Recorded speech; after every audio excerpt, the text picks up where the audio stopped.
Pagi itu, sedang ada acara rapat di kecamatan. Beberapa perangkat desa semua berkumpul di kecamatan tersebut. Gina yang menemani suaminya juga datang ke acara rapat tersebut. Suami Gina berprofesi sebagai bawahan kepala desa. Semua berkumpul di kecamatan karena akan ada acara rapat untuk membahas masalah yang begitu penting, yaitu untuk membahas pemilihan lurah selanjutnya. Lurah yang sekarang akan diganti. Bahkan di sana juga terdapat para istri-istri para perangkat desa. Gina juga ikut berkumpul bercengkrama dengan istri-istri para perangkat desa lainnya. Namun tiba-tiba saja Gina ingin buang air kecil karena sudah kebelet. Gina yang tidak tahu di mana letak tempat toiletnya kemudian bertanya terlebih dahulu kepada yang lain. "Maaf ibu-ibu, toiletnya di mana ya?"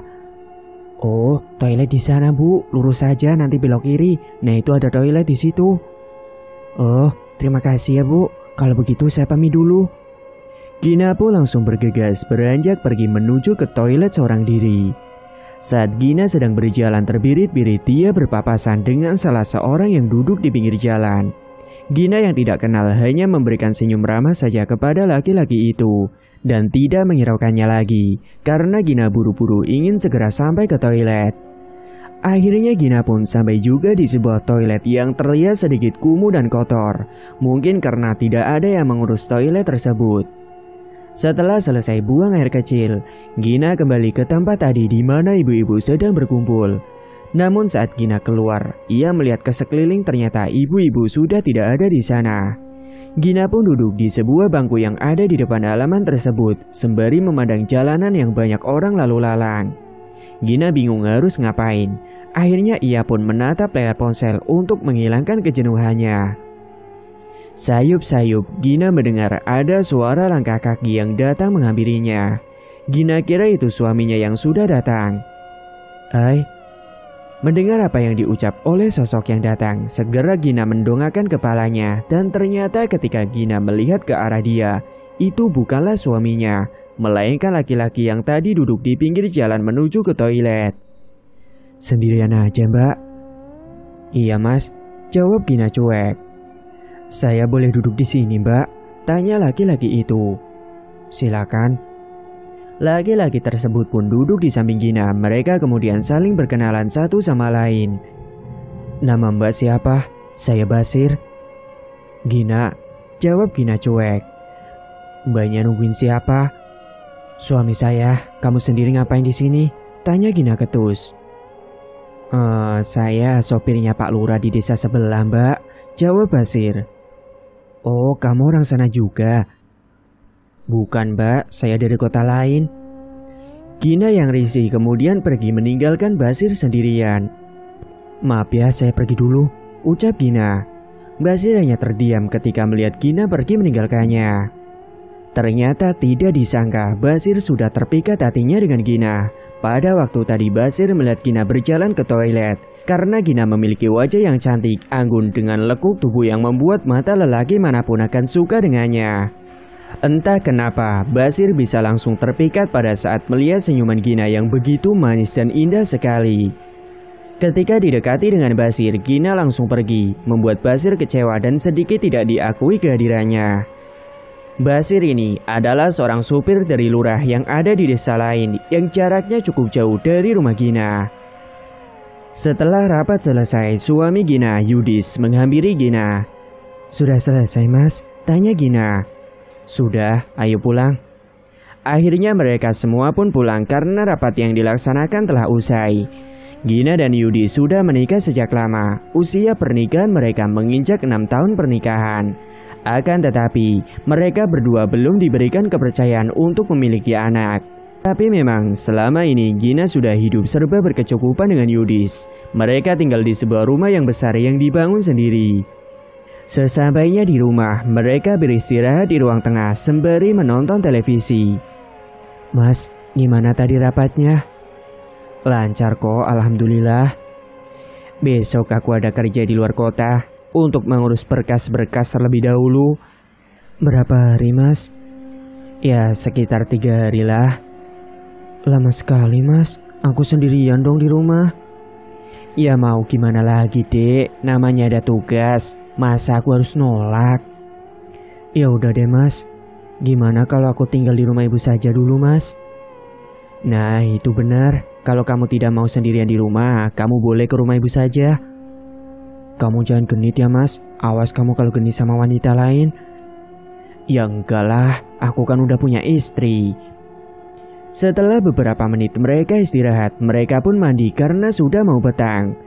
Deru angin sangat kencang membuat hawa menjadi semakin dingin. Dan malam itu disertai dengan turunnya hujan yang deras yang disertai dengan petir yang menyambar di atas langit membuat suasana malam itu menjadi sangat mencekam. Mereka berdua pun segera beranjak untuk tidur. Singkat cerita, keesokan harinya Gina membantu mengemasi pakaian Yudis untuk nanti dibawa keluar kota.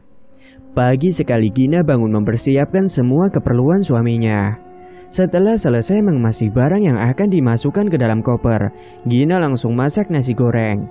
Gina masak nasi goreng dengan telur mata sapi kesukaan suaminya. Yudis yang sedang terlelap tidur mencium aroma yang sangat harum, kemudian langsung bangun menuju ke dapur. Wah, masak apa kamu, Dek? Aromanya harum banget sampai aku bangun. Nasi goreng kesukaan kamu, Mas, sama telur ceplok. Aku mandi dulu kali ya. Iya mas, mending kamu mandi dulu sana. Beberapa saat kemudian Yudi selesai mandi dan langsung menghampiri Gina. Ayo mas, sarapan dulu, sudah matang nih, masih panas. Dengan tergugah selera, Yudi langsung menyantap dengan lahap nasi goreng buatan Gina itu. Kamu berangkat jam berapa mas? Itu sudah aku siapin semua perlengkapanmu. Sebentar lagi juga aku akan berangkat dek, jam 7 lah. Makasih ya kamu sudah menyiapkan semuanya. Iya mas, kan sudah tugas aku sebagai istri. Singkat cerita, Yudi sudah berangkat ke kota, sedangkan Gina dia mampir ke rumah ibu untuk menginap di sana. Assalamualaikum. Waalaikumsalam. Mbak Gina, tumben banget mbak datang ke sini, tanya Farah. Iya, ibu mana? Tanya Gina. Gina terlahir dari keluarga yang sederhana, namun meskipun begitu, kedua orang tuanya bisa membiayai Gina hingga lulus kuliahnya dulu.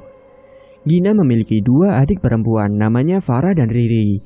Farah sudah dewasa, usianya sekitar 24 tahun, sedangkan Riri, dia masih duduk di kelas 3 SMA. Biaya sekolah Riri juga terkadang dibiayai oleh Gina dan Farah. Farah sudah bekerja di sebuah pabrik. Dia sangat solehah, berbeda dengan Gina yang penampilannya serba mewah dan terlihat glamor. Farah hanya sederhana saja, apalagi Farah juga berhijab. Bapak Gina bekerja sebagai sopir truk, sedangkan ibunya bekerja sebagai penjual sayur di depan rumahnya. Rumah Gina menuju ke rumah kedua orang tuanya ini cukup jauh karena beda kecamatan. Jadi Gina jarang sekali datang ke rumah kedua orang tuanya. Paling ya beberapa bulan sekali Gina datang ke rumah bapak ibunya. Tapi Gina selalu mengirimkan uang kepada orang tuanya dan juga untuk biaya sekolahnya Riri. Ayo duduk mbak, mau minum apa mbak? Tanya Farah. Terserah, apa aja boleh dek, jawab Gina. Beberapa saat kemudian ibu Gina datang menghampiri Gina yang tengah duduk di ruang tamu. Gina, kamu datang kapan nak? Tanya ibunya. Barusan bu, bapak masih pergi nyopir ya? Iya, berangkat tadi pagi. Kamu tumben datang ke sini. Datang sama siapa toh? Sendirian aja bu. Loh, suamimu di mana? Mas Yudi sedang ada rapat di luar kota bu. Aku di rumah sendirian, jadi aku kesini mau nginep. Boleh kan bu? Memangnya Yudi sampai jam berapa di kota? Tanya ibunya. 3 hari bu katanya. Ya udah, ibu senang kalau kamu mau tidur dan nginep di sini. Rumah kan jadi rame lagi, kata ibunya. Singkat cerita, Gina pun menginap di rumah kedua orang tuanya dan tidur bersama dengan Farah. 3 hari pun telah berlalu. Gina berpamitan untuk pulang kembali karena suami Gina sudah mau pulang. Bu, aku pulang dulu ya. Makasih udah ngebolehin aku nginap di sini, ucap Gina. Buru-buru banget toh nak. Ya pasti diperbolehkan lah nak. Kamu kan anak ibu, ujar ibunya. Iya bu, Mas Yudi sebentar lagi mau pulang. Ya sudah, kamu hati-hati ya di jalan. Nanti kapan-kapan kamu mampir lagi ke sini, ucap ibunya. Gina pun langsung pulang dengan mengendarai sepeda motornya. Jarak ke rumah Gina itu sekitar 30 menit. Dan sesampainya Gina di rumah, ternyata Mas Yudi sudah sampai di rumah lebih dulu. Gina melihat mobil milik suami sudah terparkir di depan rumahnya. "Loh Mas, kamu sudah pulang?" "Iya, baru aja nyampe nih." "Maaf ya Mas, aku terlambat." "Gak apa-apa, kamu jadi nginep di rumah ibu?" "Iya, jadi Mas, kan aku di rumah sendirian." "Kamu mau mandi sekarang? Kalau mau mandi sekarang, biar aku masak air terlebih dahulu ya," ucap Gina. "Iya, boleh." Sore itu Gina pergi ke dapur untuk masak air untuk Mas Yudis mandi. Kemudian setelah masak air, Gina tinggal terlebih dahulu ke tempat Yudis. "Koper kamu mana Mas?" "Itu masih ada di mobil." Lalu Gina pun mengambil koper yang ada di dalam mobil. Koper tersebut dibawa Gina masuk. "Kok kopernya tambah berat ya Mas?" "Iya, ada oleh-olehnya, buka aja." Gina pun segera membuka koper tersebut untuk melihat oleh-oleh yang dibawa Mas Yudis. "Wah, banyak sekali Mas oleh-olehnya." "Iya, nanti buat cemilan sekalian, sama nanti buat bapak ibu juga." Hampir lupa Gina kalau dia sedang masak air, dan segeralah Gina menuju ke dapur dan melihat airnya ternyata sudah mendidih. "Mas, ini airnya sudah siap, katanya mau mandi," teriak Gina dari arah dapur. "Iya, bentar." Malam hari pun tiba, Yudis dan Gina berada di kasur kamar. Gina memijit tubuhnya Mas Yudis yang kecapean karena perjalanan yang jauh. "Kamu capek banget ya Mas?" "Iya nih, badannya terasa sakit semua." "Besok gak usah berangkat Mas, nanti kamu malah sakit." "Gak apa-apa kok, nanti minum obat juga sembuh." "Kamu ini kalau dibilangin ngeyel ya Mas." "Oh iya, gimana rapatnya Mas? Lancar?" "Lancar, alhamdulillah." Gina dan Yudis dulu bertemu di kampus. Mereka seangkatan dan mereka jatuh cinta pada saat acara kuliah kerja nyata. Mereka cinlok. Yudis mulai menumbuhkan benih-benih cinta, begitu juga dengan Gina. Hingga pada akhirnya mereka berdua pun menjalin hubungan. Dan setelah lulus kuliah, Yudis dan Gina langsung melangsungkan pernikahan. Yudis terlahir dari kalangan orang yang berkecukupan, berbeda dengan Gina yang hidup sederhana. Tapi meskipun begitu, kedua orang tua Yudis mau menerima Gina sebagai menantunya. Dan pernikahan keduanya pun berjalan hingga sampai sekarang, sampai 6 tahun. Namun sayangnya, pernikahan mereka dihantam cobaan yang tidak diduga oleh Gina selama ini. Pagi itu, Yudis berangkat bekerja seperti biasanya. Sebelum berangkat bekerja, Yudis berpamitan terlebih dahulu kepada Gina. "Aku berangkat kerja dulu ya." "Iya Mas, kamu hati-hati." Yudis pun segera untuk berangkat, sedangkan Gina kembali masuk ke dalam rumah untuk beres-beres rumah yang masih berantakan. Setelah semua kegiatan itu telah selesai, Gina memanjakan dirinya untuk me time dengan menonton televisi, sembari memakan cemilan oleh-oleh dari suaminya kemarin. Jam demi jam, menit demi menit, detik demi detik, waktu terus berputar hingga petang pun Gina menunggu Yudis di depan pintu dengan kepala ke kanan dan ke kiri, melihat ke sekeliling menunggu kedatangan dari Mas Yudis yang tidak kunjung datang juga. Ia merasa khawatir karena Yudis belum juga datang, padahal biasanya jam segini Yudis sudah datang di rumah. Sayup-sayup terdengar suara azan maghrib. Gina pun masuk ke dalam rumah serta menutup pintu rumah rapat-rapat. Gina duduk di sofa ruang tamu sembari melihat dari balik jendela, namun tidak juga kunjung datang. Nafsu makan Gina pun menjadi menurun. Dia tidak makan malam itu karena mengkhawatirkan Yudis yang belum kunjung datang.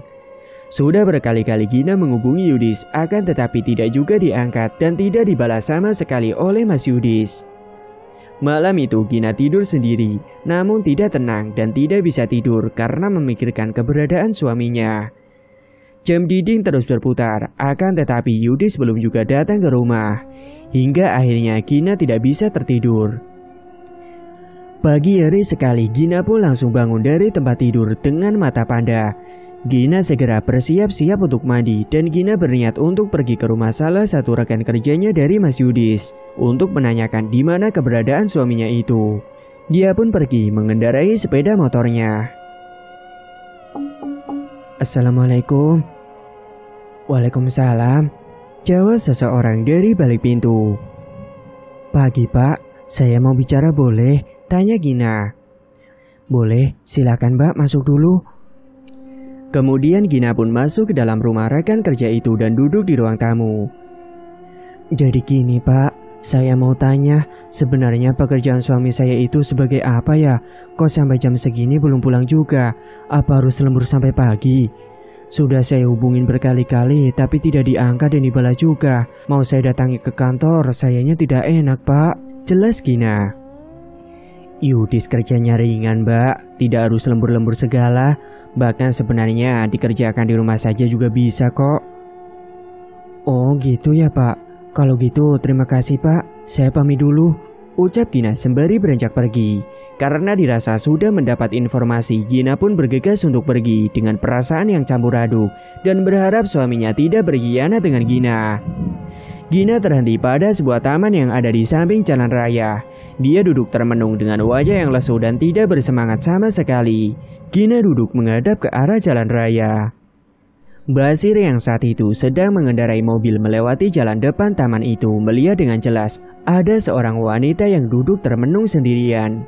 Dan Basir mengenali wanita itu. Basir pun menepikan mobilnya dan segera menghampiri Gina. Sendirian aja Mbak. Seketika Gina terperanjat mendengar ucapan itu dan langsung menghadap ke arah sumber suara. Kemudian Basir duduk di samping Gina. Akan tetapi Gina menggeser tubuh dari tempat duduk yang semula. Mbak, saya lihat wajahnya kok terlihat murung seperti itu. Ada masalah ya? Tanya Basir. Bukan urusan kamu. Lebih baik kamu anggap kita gak saling kenal aja lah. Saya gak level sama kamu. Ucap Gina. Lalu Gina beranjak pergi dari taman tersebut. Sedangkan Basir masih terduduk dan hatinya bagai disayat-sayat mendengar ucapan yang dilontarkan oleh Gina. Yang seakan itu merendahkan Basir sebagai seorang sopir. Kemudian dengan lesu dan rasa kecewa, Basir beranjak kembali ke dalam mobil untuk pergi menjemput Pak Lurah. Dengan derayan air mata, Gina melajukan sepeda motor perlahan. Dan sesampainya di rumah, Gina terkejut karena ternyata Yudis sudah terlihat di dalam rumah. Kamu dari mana? Tanya Yudis tegas. Dari rumah teman Mas. Kamu sendiri dari mana Mas? Kok baru pulang dari kemarin? Tanya balik Gina. Sudah, kamu gak usah pikir yang macam-macam. Aku itu semalam nginap dan nongkrong di rumah teman lama. Mendengar apa yang dikatakan Yudis, Gina sedikit lega, tapi belum sepenuhnya percaya. Akhir-akhir ini sikap Yudis semakin cuek dengan Gina, entah apa sebabnya. Membuat pertengkaran antara mereka berdua pun selalu terjadi di setiap harinya. Gina selalu tersulut emosi sampai membanting barang yang ada di dalam rumahnya. Meskipun dengan bentakan yang kasar, Yudis tidak sampai ringan tangan kepada si Gina. Hingga pada akhirnya, pertengkaran itu diakhiri dengan Yudis pergi dari rumah. Yudis sudah berhari-hari tidak pulang ke rumah, membuat Gina stres di rumah sendirian dan pikiran Gina sudah kalang kabut. Perasaan yang campur aduk jadi satu, tidak tahu apa yang harus Gina lakukan selain menangis. Untuk menghilangkan kejenuhan, Gina pergi ke salah satu mal untuk shopping memanjakan dirinya dan mengurangi stres pada dirinya. Gina datang sendirian ke mal tersebut. Saat Gina sedang memilih baju, tiba-tiba saja mata Gina tertuju kepada seseorang yang Gina kenal sedang berjalan di koridor mal. Gina memutuskan untuk menghentikan aktivitas memilih bajunya itu, lalu menghampiri orang yang Gina kenal. Dan betapa terkejutnya Gina ketika mengetahui bahwa laki-laki tersebut adalah suaminya yang sedang berjalan bermesraan berdua merangkul wanita lain. Hati Gina sangat tersayat, sakit sekali rasanya melihat suami telah berkhianat dengan wanita idaman lain. Gina pun mencoba berjalan mendekati Yudis dan perempuan laknat itu. Dan tiba-tiba saja sebuah tamparan keras melayang pada pipi Yudis sehingga berwarna merah. Tega kamu ya Mas? Dia siapa Mas? Tanya Gina. Gina, aku bisa jelasin dek, ucap Yudis yang tergagap. Namun Gina langsung beranjak pergi meninggalkan mereka berdua tanpa sepatah kata pun. Yudis yang tidak tahu malu sudah ketahuan selingkuh, bukannya mengejar istrinya, tapi malah memilih wanita itu. Begitu sakit dan hancurnya hati Gina ketika melihat di depan kedua matanya sendiri bahwa suaminya telah berkhianat. Gina di rumah menunggu di ruang tamu dengan air mata yang terus bercucuran. Bukannya mendapatkan kesenangan ketika Gina pergi ke mal, tapi malah penderitaan dan sakit hati yang dirasakan oleh Gina. Sekitar 1 jam Yudis akhirnya pulang dan duduk di samping Gina untuk membicarakan hal yang tadi Gina lihat. Dek, aku minta maaf, aku hilaf. Aku janji tidak akan mengulangi kesalahan itu lagi. Aku mohon kamu maafin aku ya. Kita kembali lagi dari awal, ucap Yudis. Aku sudah meninggalkan dia, Dek. Aku mau memperbaiki hubungan kita, tambah Yudis. Dengan hati yang keraguan dan masih penuh bimbang, Gina menjawab, aku mau Mas melanjutkan hubungan ini, asal kamu janji tidak akan mengulangi hal itu lagi, ucap Gina. Iya, aku janji, jawab Yudis sembari memeluk tubuh Gina. Singkat cerita, beberapa bulan kemudian Gina dinyatakan oleh dokter kalau Gina tengah hamil anak pertamanya. Kabar gembira itu datang kepada sepasang suami istri yang telah lama menginginkan buah hati. Gina dan Yudis semakin harmonis hubungannya karena Yudis begitu perhatian kepada Gina setelah Gina hamil. Semua keinginan dari jabang bayi selalu Yudis turuti. Hingga pada usia kehamilan Gina sudah beranjak pada 5 bulan kehamilan, Gina dan Yudis berencana untuk pergi ke sebuah toko perlengkapan anak. Gina akan belanja perlengkapan bayinya nanti ketika ia lahir. Mereka akhirnya pergi ke toko perlengkapan bayi dan di sana Gina sangat bahagia melihat baju-baju bayi yang lucu-lucu dan imut-imut sekali. Namun saat Gina keluar dari depan toko tersebut, Yudis sedang izin ke toilet. Gina melihat ada Basir sopir lurah. Ternyata Basir mengantarkan ibu lurah yang sama-sama sedang hamil dan sedang belanja keperluan bayi nanti untuk anak keempatnya. Begina, apa kabar Mbak? Tanya Basir. Namun Gina terlihat cuek dengan Basir dan jawabannya juga sangat cuek. Baik, jawab Gina ketus. Beli perlengkapan bayi juga ya Mbak? Tanya Basir lagi. Iya. Kan sudah saya peringatkan kalau kamu itu jangan dekat-dekat dengan aku lagi. Anggap aja kita tidak saling kenal, ucap Gina. Namun Basir hanya tersenyum ramah kepada Gina seperti ada maksud tertentu. Beberapa saat kemudian Yudis datang menghampiri Gina. Ayo dek. Mari mas, timpal Yudis kepada Basir. Basir pun menanggapi ucapan dari Yudis. Gina dan Yudis pun kembali masuk ke dalam mobil dan langsung pergi pulang ke rumah. Siapa tadi dek?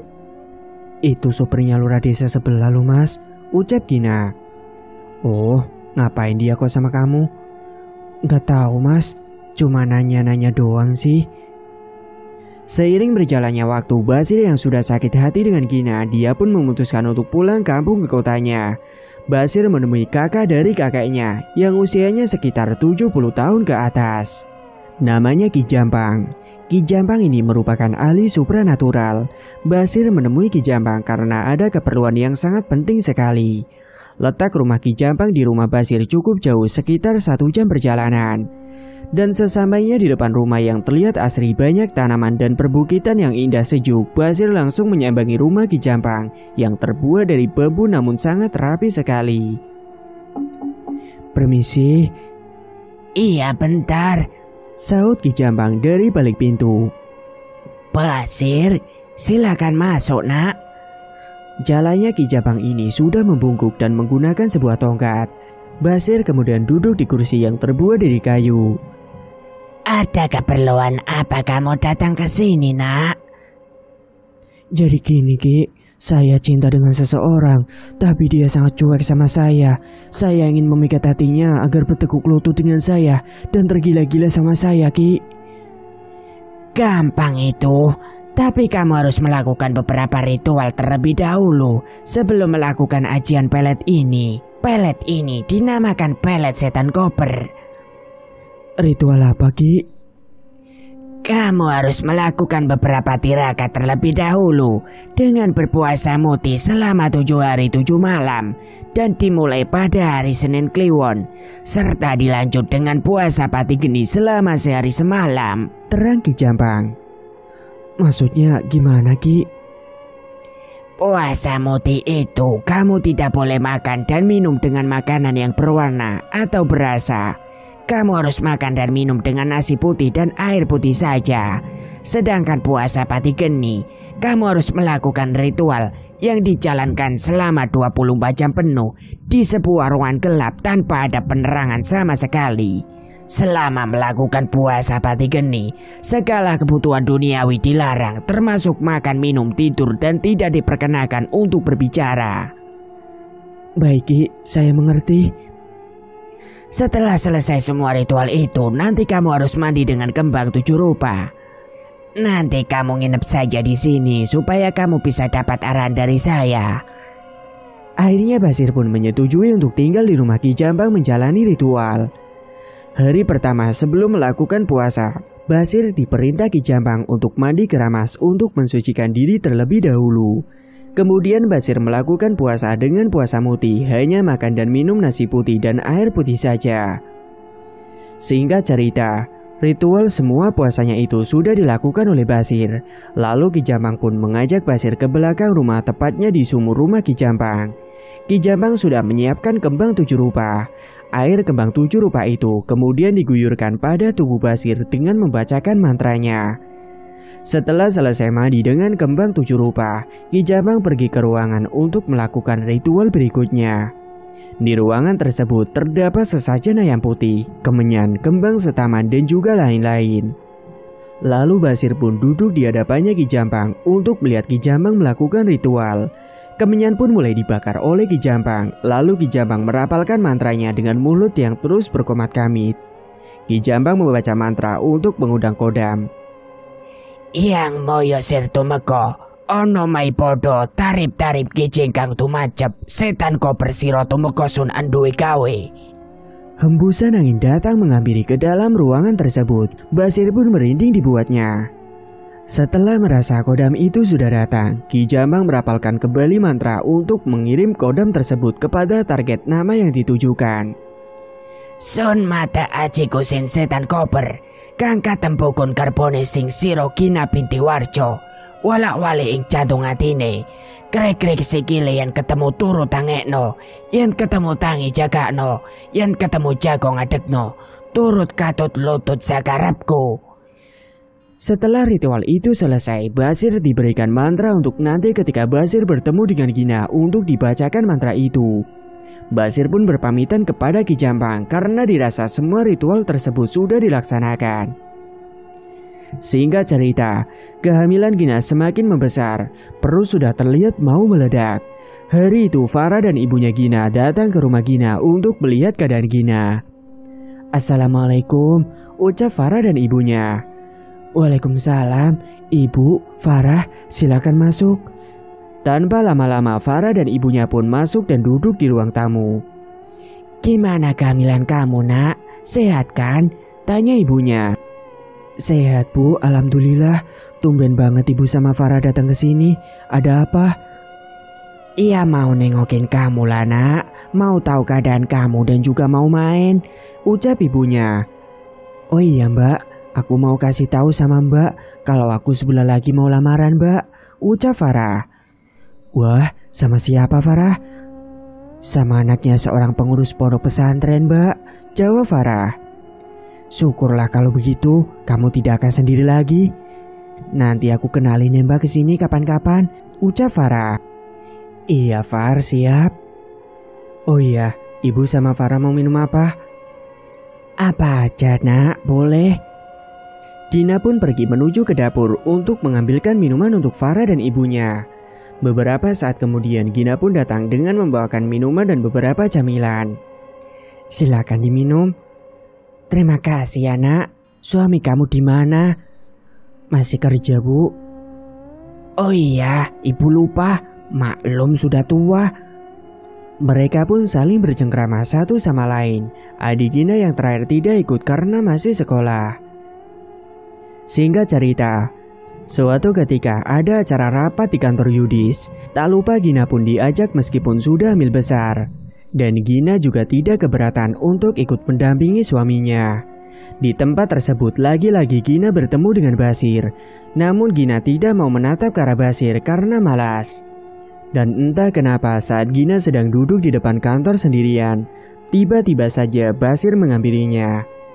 Mbak, sendirian aja," ucap Basir. "Saya kan sudah bilang sama kamu berkali-kali, jangan dekati saya. Saya tahu kalau kamu itu suka sama saya. Tapi ya sadar diri dong, kamu kerjanya apa? Dan saya kan sudah punya suami. Mikir," ucap Gina ketus. karena sudah naik pitam dan hatinya sangat panas sekali mendengar apa yang dikatakan oleh Gina. Basir pun langsung tersenyum ramah dengan bibir menyungging ke hadapan Gina. Di dalam hatinya dia merapalkan mantra yang sudah dihafalkan yang telah diberi oleh Ki Jampang. Ingsun amata aji Gusti setan kober siro ingsun kongkon lebonono atine si Jabang Bayine Kinta binti Warjo. Yen ketemu turu gugahan, yen ketemu turun lunggono, yen ketemu lunggo dekno, yen ketemu ngadeg peregno ketemu ingsun. Ojo pati-pati muli yen ora bareng karo kekasih ingsun. Teko welas teko asih si Jabang Bayi Kina binti Warjo marang ingsun. Kemudian Basir menginjakkan kaki ke lantai yang dipijaknya selama 3 kali pijakan, membuat Gina yang melihat kelakuan Basir merasa terheran-heran. Kemudian karena sudah merasa puas dan Basir sudah merapalkan mantra kepada Gina, ia pun langsung pergi meninggalkan Gina tanpa berkata sepatah kata pun. Singkat cerita, Gina menjadi seperti orang yang linglung, sikapnya berubah kepada Yudis. Gina setiap malam selalu kepikiran wajah si Basir dan ketika mengingat wajah Basir, Gina senyum-senyum sendiri seperti orang gila. Hingga Yudis yang melihat tingkahnya istrinya itu merasa heran. "Kamu kenapa, Dek? Kok senyum-senyum sendiri seperti itu?" tanya Yudis. Namun Gina tidak menjawab pertanyaan dari Yudis. Pagi harinya, Yudis mendapat tugas kembali keluar kota untuk rapat. Entah kenapa Gina merasa senang karena ditinggal oleh Mas Yudis. Padahal biasanya kalau ditinggal Gina selalu sedih dan galau karena di rumah sendirian. Setelah Yudis berangkat keluar kota untuk rapatnya, Gina yang perutnya tengah hamil besar, ia malah berkeliaran naik angkutan umum mencari keberadaan rumah Mas Basir. Dan entah dari mana Gina tiba-tiba bisa tahu letak dari rumah Mas Basir. Seperti ada yang sengaja mengantarkan diri Gina mengunjungi rumah Basir. Sampailah di sebuah rumah kontrakan yang ukurannya tidak terlalu besar dan tidak terlalu kecil, sedang-sedang sajalah. "Assalamualaikum," ucap Gina di depan pintu rumah kontrakan Basir. Basir yang saat itu sedang menonton televisi karena sedang libur kerja, mendengar suara yang seperti dikenal. Dengan terburu-buru Basir membukakan pintu rumah kontrakan itu. "Waalaikumsalam," jawab Basir serta terkejut ketika melihat ada Gina tiba-tiba ada di depan rumahnya. "Pelet setan koper itu ambu juga ternyata," gumam Basir dalam hati. Lalu Gina pun dibawa masuk ke dalam rumah kontrakan Basir. Rumah kontrakan itu dikunci rapat-rapat oleh Basir dan akhirnya mereka melakukan hubungan terlarang yang bukan suami istri. Mereka saling bercumbu dan Gina merasa senang karena bisa dekat dengan Basir. Hingga akhirnya Gina menginap di rumah si Basir. Basir sangat senang sekali karena pujaan hatinya telah terpikat dengan dirinya. Setiap malam mereka saling bercinta. Singkat cerita, setelah 3 hari Yudis pulang ke rumah, begitu juga dengan Gina yang pulang ke rumah. Hari itu Gina mengeluh sakit pada perutnya.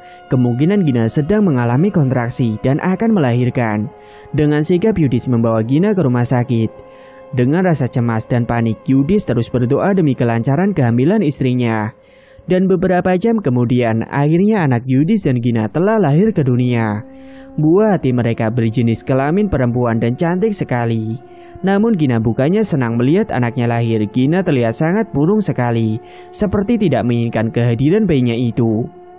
Saat di rumah juga, Gina tidak mau memberikan ASI kepada anaknya itu. Dan malam harinya Gina bermimpi dia berada di dalam hutan yang rimba. Dan hutan itu terlihat sangat sepi sekali, tidak ada satu orang pun di sana. Dan dalam keadaan yang sangat sepi itu dan gelap gulita, tiba-tiba saja tubuh Gina terlilit ular yang sangat besar, membuat tubuh Gina tidak bisa bergerak dan sesak sekali pada dadanya karena ular itu melilit dengan sangat kuatnya. Mata Gina sampai terbelalak karena sakit menahan lilitan ular tersebut. Tiba-tiba di dalam hutan tersebut Gina melihat ada sebuah pancaran yang terang. Dan dengan perlahan Gina menghampiri ke arah tersebut. Dan cahaya itu berubah menjadi asap tebal serta berbentuk sosok yang sangat menyeramkan, menatap ke arah Gina dengan tajam. Sosok itu dengan tubuh yang tinggi besar berwarna merah, dengan mata yang tajam dan merah menyala, dengan gigi yang besar dan tajam yang keluar dari dalam mulutnya. Sosok itu baunya sangat busuk sekali. Namun Gina tidak bisa menutup hidungnya karena tubuhnya sedang dililit oleh ular yang berwarna hitam dan sangat besar sekali ukurannya. Gina merasa seperti mau meninggal karena tercekik oleh lilitan ular itu. Hingga akhirnya ada sosok kakek tua yang entah dari mana asalnya datang menghampiri dan tiba-tiba saja sosok ular itu menghilang. Serta ular yang melilit di tubuh Gina perlahan melepaskan lilitannya. Karena merasa sesak pada dadanya, Gina kemudian terperanjat bangun dari tidurnya dengan napas yang terengah-engah. Saat itu juga Gina pun teriak. Yudis yang berada di samping Gina ikut terperanjat bangun karena dikagetkan oleh teriakan dari Gina. Yudis menanyakan kepada Gina. Gina masih dalam kondisi dengan napas yang terengah-engah dan tubuh yang penuh dengan keringat membasahi tubuhnya. "Kamu kenapa, Dek?" "Aku mimpi buruk, Mas." "Makanya sebelum tidur kamu baca doa terlebih dulu." "Iya, Mas. Tadi soalnya aku kecapean, jadi tidur dengan sendirinya." Yudis kembali melanjutkan tidurnya, sedangkan Gina tidak bisa tidur. Dan tiba-tiba saja, Gina teringat dengan Basir yang dirasa Gina kalau tidak bertemu dengan Basir itu sangat rindu berat dan ingin segera bertemu. Dan malam itu juga, Gina terus terbayang dengan wajah si Basir yang baginya saat ini Basir adalah laki-laki yang tampan dan juga berwibawa. Singkat cerita, keesokan harinya tiba-tiba ada Farah dengan calon suaminya datang ke rumah Gina beserta dengan ibu dan bapak Gina. Mereka datang untuk menjenguk anak dari Gina yang baru berusia sebulan. "Ini Mbak, ada bingkisan untuk Dedek," ucap Farah. "Makasih ya Farah." Lalu ibunya Gina juga sama memberikan bingkisan kepada Gina. "Ini ibu bawa bingkisan buat kamu sama anak kamu," ucap ibunya. "Terima kasih ya Bu, Farah sudah repot-repot bawa bingkisan. Padahal kalian datang ke sini aku sudah seneng loh," ucap Gina. Saat itu Gina masih tersadar normal, seperti biasa tidak memikirkan Basir. Namun calon suami Farah yang notabene orang pintar dan tahu tentang hal seperti itu, Hasan namanya, ia melihat Gina ada sesuatu pada dirinya.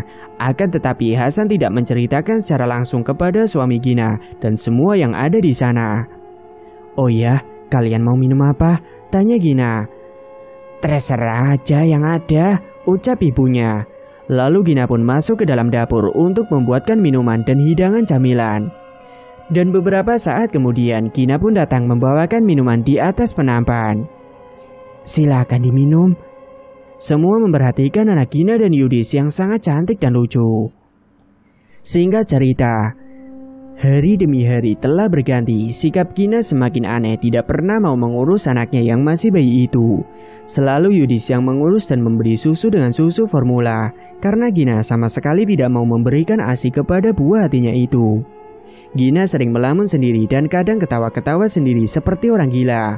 Diajak bicara oleh Yudis pun tidak mendengarkan. Gina selalu memikirkan Basir sampai Gina tidak bisa tidur, dan juga Gina tidak pernah membereskan rumah yang sudah berantakan. Kerjanya cuma bermalas-malasan dengan tubuhnya yang tidak terurus. Pagi itu, saat Yudis habis mandi, dia terkejut melihat anaknya sendirian di atas kasur, tidak ada yang menjaga. Padahal tadi waktu Yudis mau mandi, ada Gina yang di sampingnya.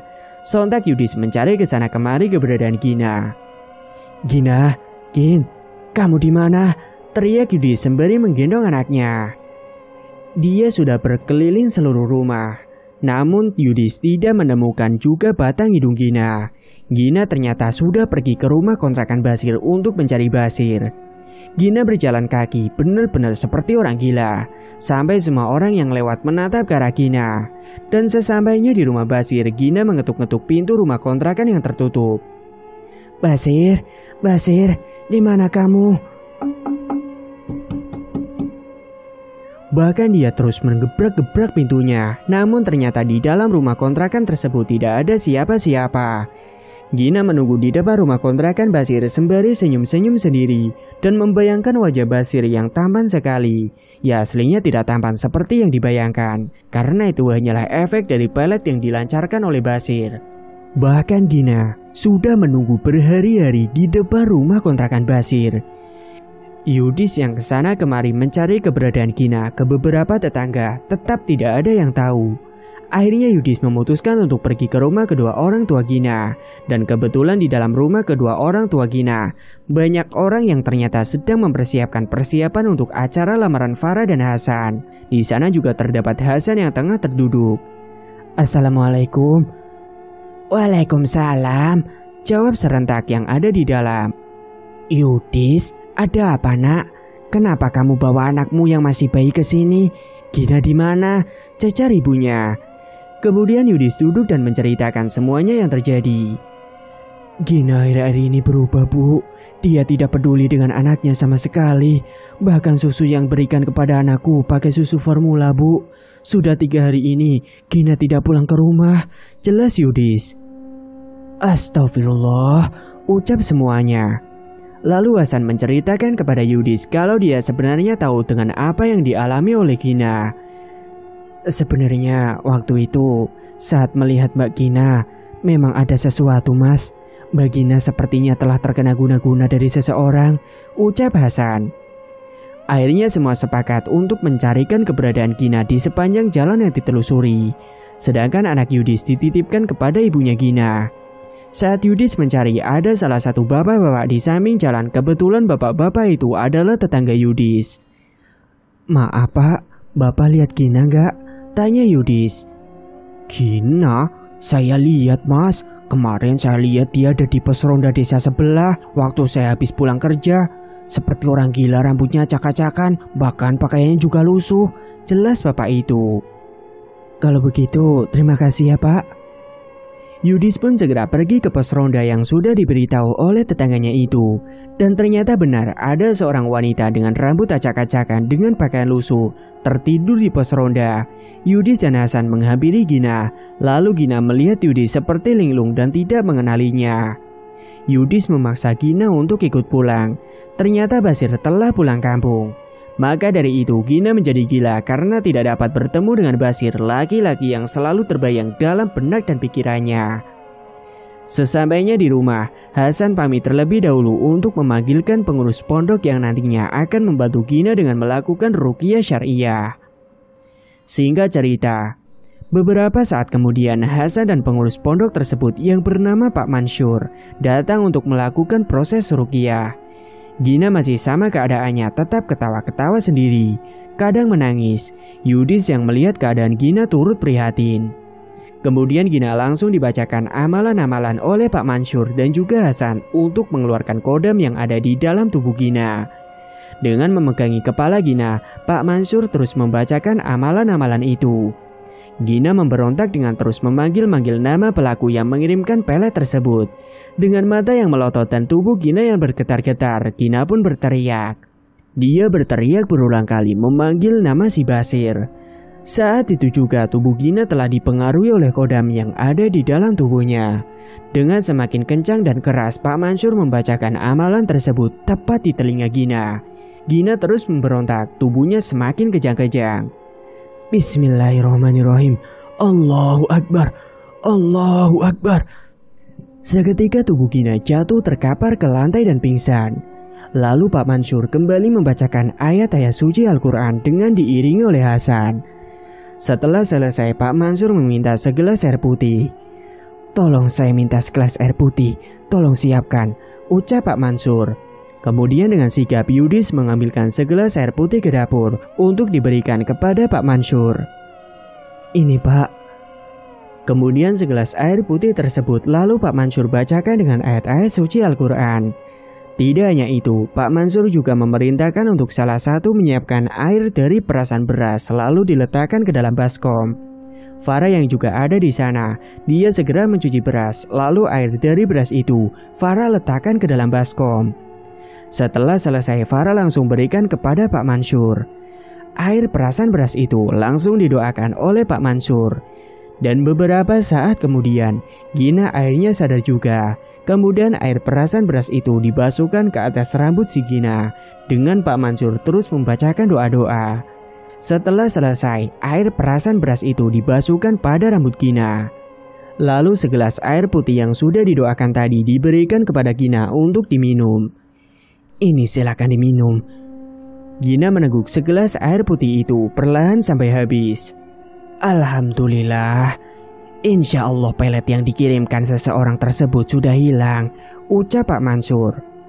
Dan sekarang Gina kembali normal seperti dulu lagi. Sekarang Gina sudah berhijab dan menjadi istri serta ibu yang lebih baik lagi.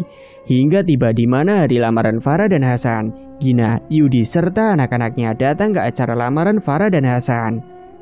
Acara tersebut berjalan dengan lancar tanpa ada halangan suatu apapun. Setelah acara lamaran itu selesai, hari berikutnya Yudis ingin mencari tahu siapa Basir itu. Yudis mencari tanpa izin terlebih dahulu kepada Gina. Yudis pergi secara diam-diam. Yudis pertama kali datang ke rumah lurah tempat Basir bekerja sebagai sopir. Kebetulan Yudis kenal dengan lurah tersebut. Yudis meminta alamat kontrakan dari Basir. Setelah mendapat alamat rumah kontrakan, Yudis langsung datang ke rumah kontrakan itu. Namun saat Yudis ke sana, terlihat rumahnya tertutup rapat. Ada salah satu tetangga yang menghampiri Yudis. "Maaf mas, nyari siapa?" "Apa benar ini kontrakan atas nama Basri pak?" tanya Yudis. "Benar mas, tapi sekarang Basir sudah kembali ke kota lamanya, tidak lagi tinggal di sini." Yudis pun akhirnya kembali pulang ke rumah lurah tersebut untuk meminta alamat rumah Basir yang ada di kotanya. Dan akhirnya Yudis pun mendapatkan alamat dari rumahnya Basir. Kemudian dengan segera, ia pun pergi menggunakan mobilnya pergi menuju ke kota Basir tinggal. Namun sesampainya di kota Basir dan di desa Basir, Yudis kebingungan karena tidak tahu di mana rumah Basir. Akhirnya Yudis menanyakan kepada warga sekitar. "Permisi, mau tanya rumahnya Basir di mana ya pak?" "Oh, rumahnya Mas Basir, itu ada di pojok gang paling ujung mas," ucap bapak itu sembari menunjuk ke arah Dena yang ditunjuk. "Oh, terima kasih ya pak, kalau begitu saya pamit dulu, terima kasih banyak." Yudis menghidupkan kembali mesin mobil dan berjalan menuju ke rumah Basir yang sudah ditunjukkan oleh bapak tadi. Yudis sampai di rumah Basir saat sore hari. Terlihat di depan rumah ada seorang perempuan yang tengah menyapu. "Assalamualaikum," ucap Yudis. "Waalaikumsalam, nyari siapa mas?" tanya wanita itu. "Apa benar ini rumah Basir? Saya mau bertemu dengan Basir," ucap Yudis terang-terangan. "Iya benar mas, silakan masuk ke dalam." Yudis pun diantarkan masuk ke dalam rumah itu dan diantar masuk ke dalam kamar Basir. Yudis terkejut ketika melihat Basir yang matanya melotot dan mulutnya yang menganga, serta tubuhnya yang bau busuk. "Basir ini kenapa bu?" tanya Yudis kepada ibunya Basir. "Basir ini sudah 3 hari ini dia telah mengalami sakaratul maut. Sudah didoakan dengan beberapa orang pintar, namun katanya Basir tidak bisa disembuhkan," jelas ibu Basir sembari meneteskan air mata. Rasa dendam yang ada di dalam diri Yudis seketika melebur ketika melihat keadaan Basir yang sangat memprihatinkan. Yudis pun mendekat ke arah Basir. Dan Basir seperti tahu ada orang yang datang dan Basir tahu kalau itu adalah suami dari Gina. Basir meneteskan air matanya namun tidak bisa bicara sama sekali. Akhirnya dendam yang melekat dalam diri Yudis perlahan Yudis dapat menerima dan memaafkan si Basir. "Saya sudah maafkan kamu. Istri saya juga pasti sudah memaafkan kamu. Semoga kamu cepat sembuh ya," ucap Yudis di telinga si Basir. Yudis pun berpamitan kepada semua yang ada di sana untuk pulang ke rumah. Singkat cerita, Yudis mendapat kabar dari lurah tempat Basir bekerja dulu. Kalau Basir telah meninggal dunia dalam keadaan mata yang melotot dan mulut menganga, serta di sekujur tubuh Basir terbakar warnanya hitam legam semua. Itu semua karena akibat kiriman yang telah dilakukan Kodam yang dikirim kepada Gina malah berbalik kepada Basir sendiri. Sosok Kodam itu murka, maka dari itu Basirlah yang menanggung akibatnya. Dan sekarang Gina serta Yudis bisa hidup dengan damai dan tenang serta keluarga yang harmonis. Semoga kita dijauhkan dari sifat iri hati, sifat rasa dengki dan dendam, yang mana hal itu bisa menjerumuskan ke dalam kesesatan dan bahkan bisa menyakiti korban bahkan orang lain yang tidak kita kenal ataupun yang kita kenal. Berbuatlah yang baik-baik dan tinggalkan semua yang buruk, karena barang siapa melakukan sesuatu sesuai perbuatannya maka dia akan mendapatkan balasannya. Dekatkan diri kita kepada Allah Ta'ala dan perteballah iman kita. Tamat. Cerita pun selesai. Terima kasih bagi teman-teman yang sudah menyimak cerita hingga akhir. Dan bagi yang belum bergabung, silakan tekan tombol subscribe sekarang juga dan aktifkan lonceng notifikasi agar tidak ketinggalan info updatean terbaru dari kami. Sekian dulu dari Mang Ripan, terima kasih sudah menyimak. Wassalamualaikum warahmatullahi wabarakatuh.